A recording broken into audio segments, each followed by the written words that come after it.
Olá, gente boa, tudo bem com vocês? Bem-vindos a mais um vídeo na caderneta do Mundial. Já é a terceira vez que tento gravar.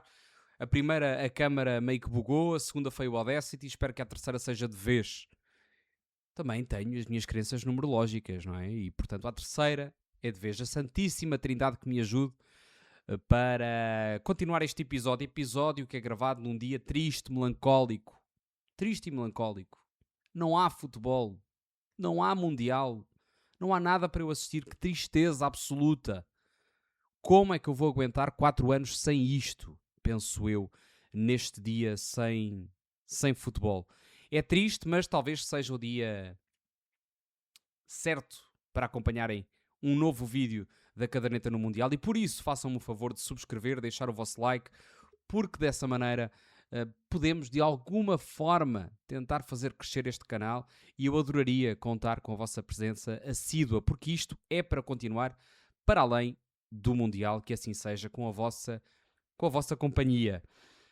Pois bem, meus caros, um Mundial em que nós simplesmente queremos que ele apareça a qualquer momento na nossa casa. Queremos assistir mais encontros deste Mundial. Hoje vamos falar sobre todas as seleções que foram eliminadas nos oitavos de final. Amanhã gravarei um episódio para antever os quartos de final que começam precisamente amanhã com o jogo entre França e Marrocos. Hoje vou falar sobre as seleções que foram eliminadas nesta fase a eliminar, na segunda fase a eliminar do Mundial, e falaremos, claro, de pelo menos um elemento deste Mundial que se posicionou relativamente a um Mundial que nós tanto ansiamos, que tanto queremos ver, que tanto falamos sobre, mas, ao mesmo tempo, relativizamos tudo o que de mau nele acontece.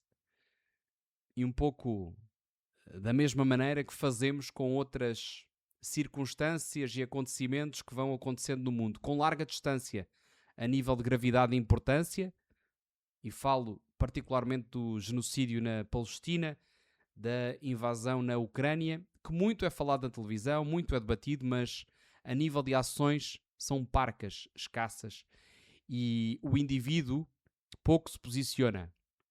Há manifestações, são tímidas, há posicionamentos institucionais, parece que pouco efeito têm, e da nossa parte, enquanto indivíduo, aparentemente relativizamos o mal que vai acontecendo. No Mundial, em que tinha tudo para ser boicotado, com a exclusão de um árbitro africano no início da competição por alegadas relações com uma organização terrorista, com uma seleção iraquiana que foi impossibilitada de levar toda a sua comitiva para os 3 países, com uma seleção iraniana que foi claramente prejudicada pela forma como foi tratada pelos Estados Unidos da América, por uma chamada telefónica de Donald Trump extremamente perversa que anulou todas as regras de justiça que um jogo de futebol deve ter para que se continue a considerar como justo. Apesar disso tudo, não há um sinal de boicote, um sinal de ultraje. São apenas alguns tweets que vão surgindo, algumas leves expressões de descontentamento por parte da UEFA, por parte do treinador belga, mas de resto poucos têm coragem para tomar uma posição. Posição essa que poderia muito bem significar não participe neste encontro. Se Balogun, por exemplo, entrar em campo, não participam, as seleções africanas e as restantes, em solidariedade, não participam se o árbitro não puder entrar. Uma série de posições que poderiam ter sido tomadas que não o foram neste Mundial. É a relativização do mal, a relativização de comportamentos que não estávamos habituados a ver de forma tão escancarada presente no Mundial. Comportamentos similares aconteceram no Qatar, mas que também esvaneceram muito rapidamente. E aquilo que vivemos hoje em dia é isso. Somos justiceiros das redes sociais, mas a nível de ações somos incapazes de tomar uma decisão por egoísmo, por prazer egoísta. Queremos ver os jogos independentemente do que esteja a passar nos bastidores. Um pouco como Franz Kafka disse em 1914, a Alemanha declarou guerra à Rússia, à tarde fui nadar.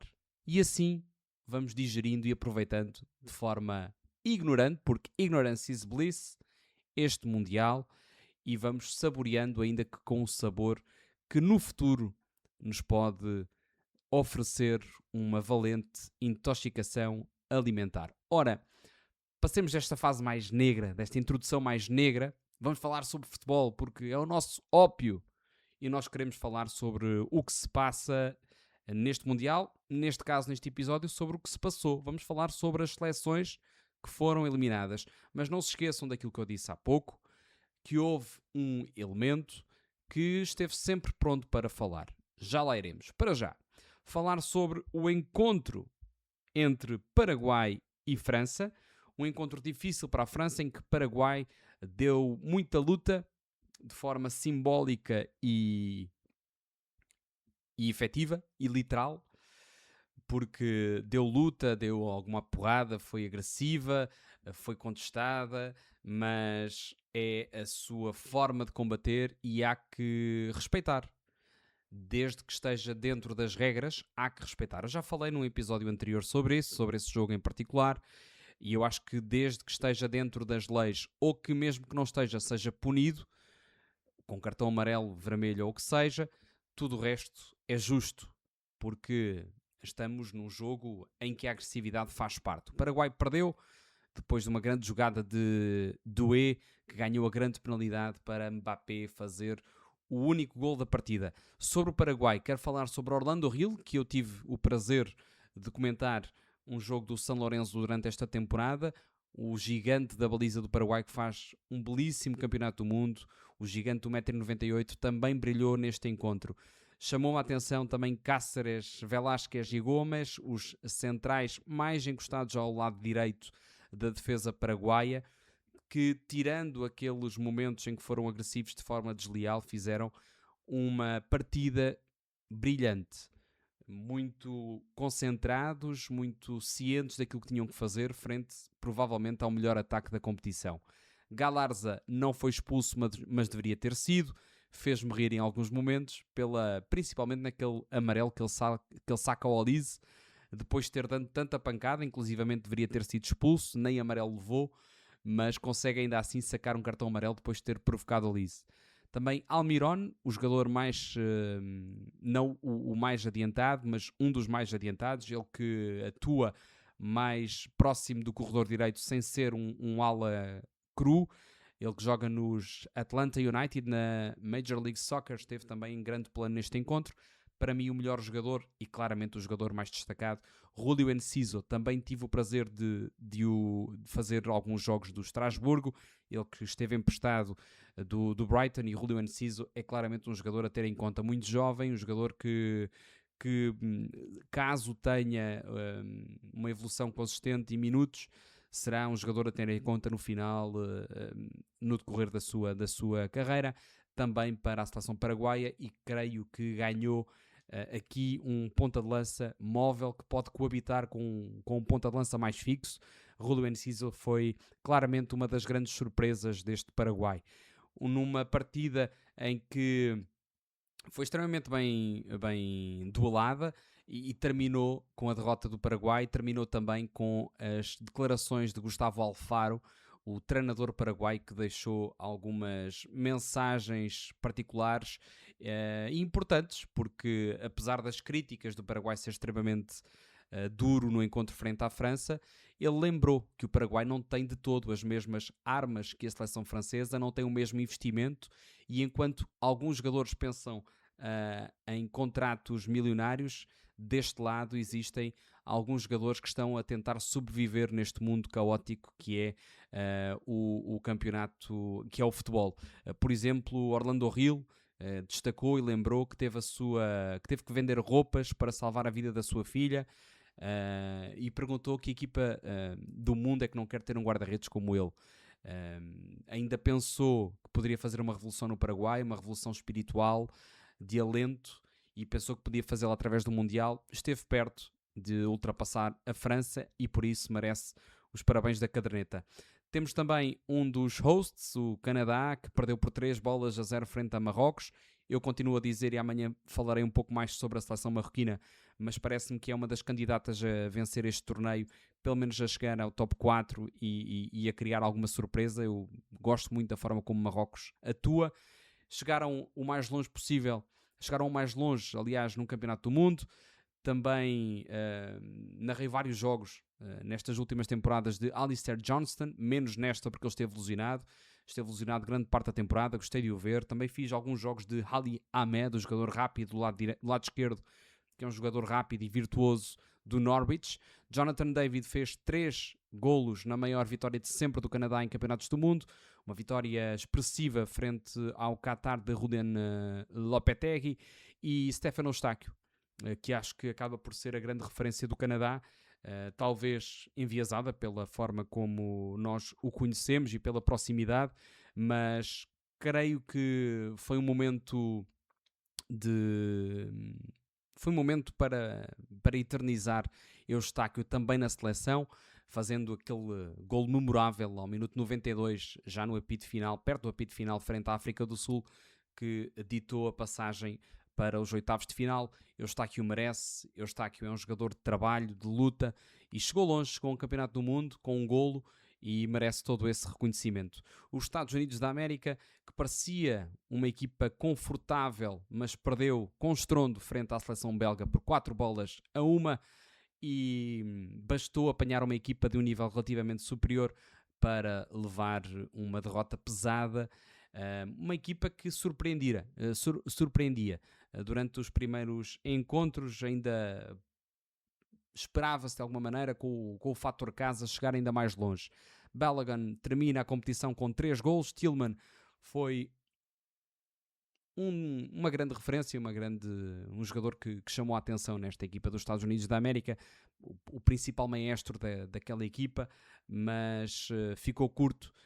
E acho que é isso que se pode apontar aos Estados Unidos da América, que é uma seleção que faltam opções para além daquelas que apresenta. Balogun não deveria ter entrado, já o disse, não preciso de repetir, e até o próprio jogador deve-se ter sentido constrangido, mas ordens são ordens e novamente a tomada de posição acaba por melindrar alguns jogadores. Pulisic termina este campeonato ficando muito aquém daquilo que prometera. Depois de um órgão de comunicação dizer que Pulisic era o LeBron James do futebol, o Falha de Cobertura fala muito bem sobre isto. Eles concordam que Pulisic é o LeBron James do futebol, porque assim como LeBron James, Pulisic também não sabe jogar futebol. Passamos ao Brasil. Eu já falei sobre o Brasil, a queda sobre o Brasil, a hecatombe e o terremoto que ocorreu em terra de Veracruz. Desilusão completa, mas quanto a mim, apesar da ilusão expectável daquilo que se foi vendo, uma falta de rumo, uma falta de identidade, esperava-se também que Ancelotti tivesse aquele dedo capaz de fazer a diferença, mas não aconteceu. Ficou aquém, ficou nos oitavos de final, muito duro, e agora a discussão vai-se prolongar. Quem são os culpados? Se Ancelotti deve ou não continuar no comando da seleção?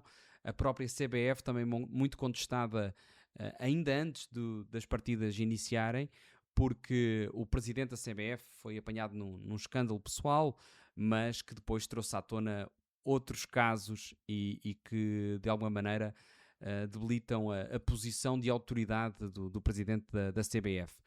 Termina a competição com Vinícius Júnior como o melhor marcador, com 4 golos, e Mateus Cunha também, quanto a mim, um dos elementos mais esclarecidos e que melhor esteve na seleção, com 3 golos. Mas para além disso, Mateus Cunha, para mim, até esteve em melhor plano que Vinícius Júnior. Essa é a minha opinião. A seleção mexicana, que honrosamente trago a camisola, hoje vestida, porque foi aquela seleção que me deixou mais amargurado, apesar de não ser a minha seleção, porque lutou muito frente à seleção inglesa e poderia ter chegado aos quartos de final se tivesse um pouco mais de sorte, mais de tempo, o que seja.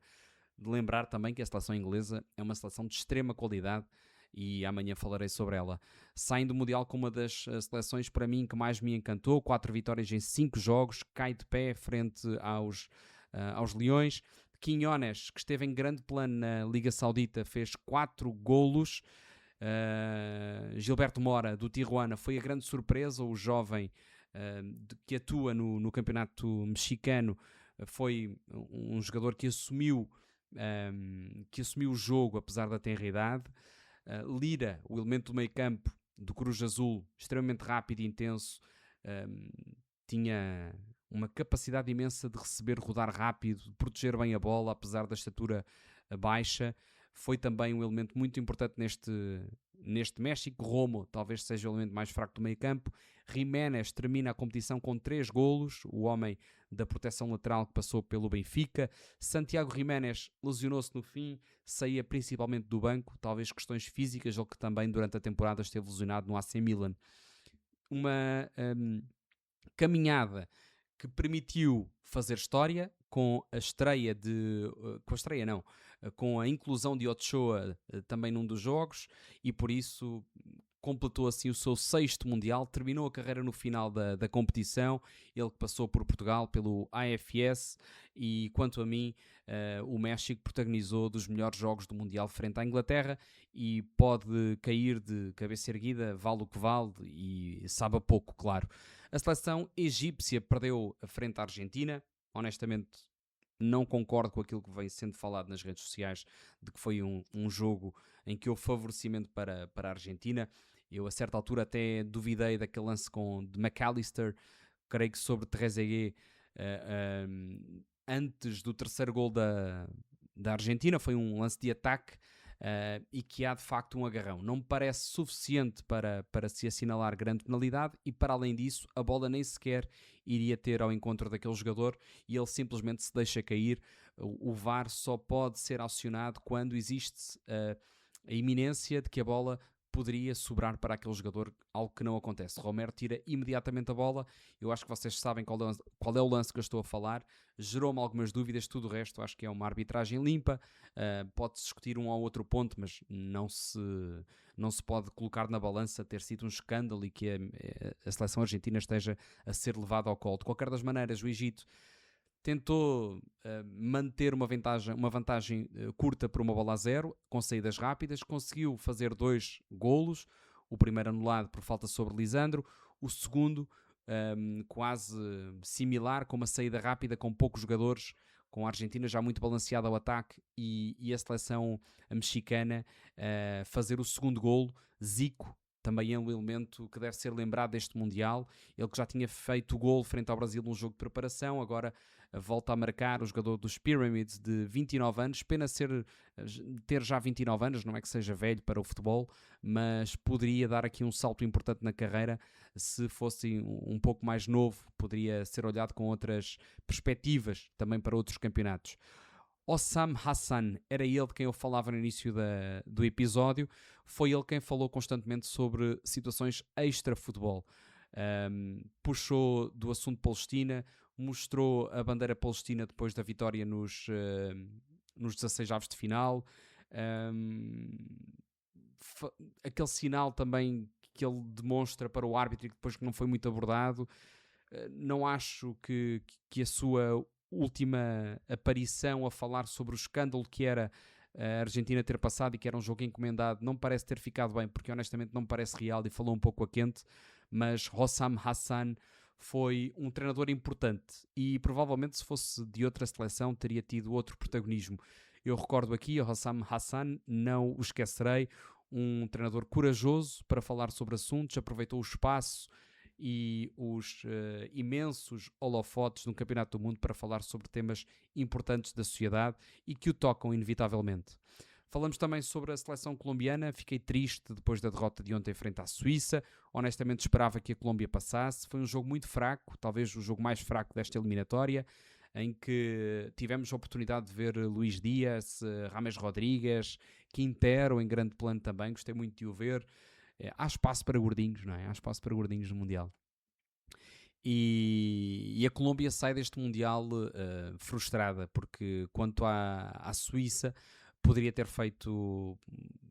passado à fase seguinte e não o conseguiu fazer, perdeu nas grandes penalidades, não numa lotaria, mas acabou por sair. numas grandes penalidades em que novamente os centrais falham as grandes penalidades. Não quero ditar norma, mas parece-me que existe aqui um padrão.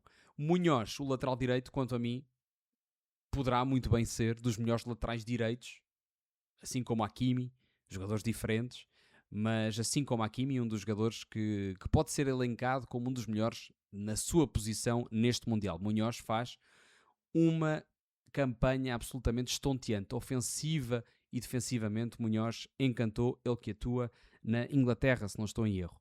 Terminamos com Portugal. Já falei ontem sobre o que aconteceu na seleção portuguesa.